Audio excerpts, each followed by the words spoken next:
All right, so we talk about so many different dangers when the temperature warms up, but one thing you might overlook is burns. And we're not talking about just sunburns. We're talking about burns to your legs. Maybe you touch something that's too hot. Well, we're going to talk to a local doctor who's in studio today about some things to remember during the summertime. Ooh, and Michelle over there with a really important interview your parents want to pay attention to. Well, yeah, Crystal, thank you so much. So as temperatures get warmer, there are a lot of dangers out there for children. We're not just talking about heat stroke, leaving the kids in the car, stuff like that. Mostly we're talking about when things heat up in the sun, like at the playground. So we have Justin Maxwell here back with us from Healthcare Partners to talk about safety precautions that parents need to think about. So, of course, common sense. If it's a really, really hot day, you're probably not going to take the kids to the park and let them.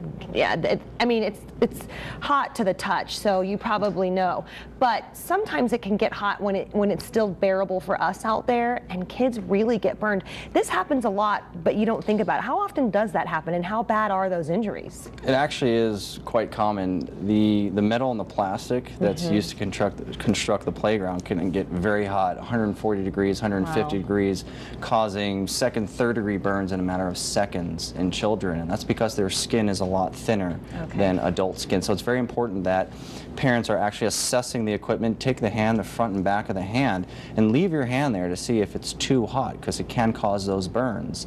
It's very important, though, that parents understand they can utilize the urgent cares. Healthcare Partners recommends parents to take their children to the urgent care for minor breaks, lacerations, or even burns to help speed up the process. Okay, so let's say your kid, is crying because they touched a hot slide or something, and you're not quite sure how bad the burn is. What signs did you look for? At what point does it get to the point where it's a second and third degree, and you know this is bad? I need to take the kid to urgent care.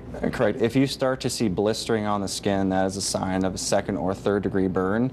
The Skin Cancer Foundation actually came out saying that for every blistering sunburn that a child gets, it more than doubles their chance of skin cancer when they're older. So very important to assess, look for any blistering on the skin, and if you're uncertain, go to the urgent care. Yeah.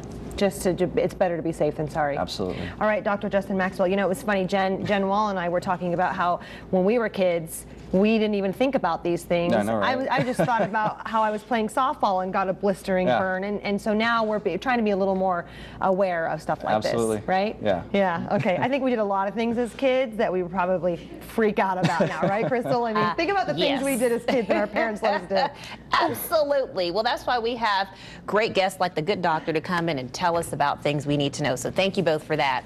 Well,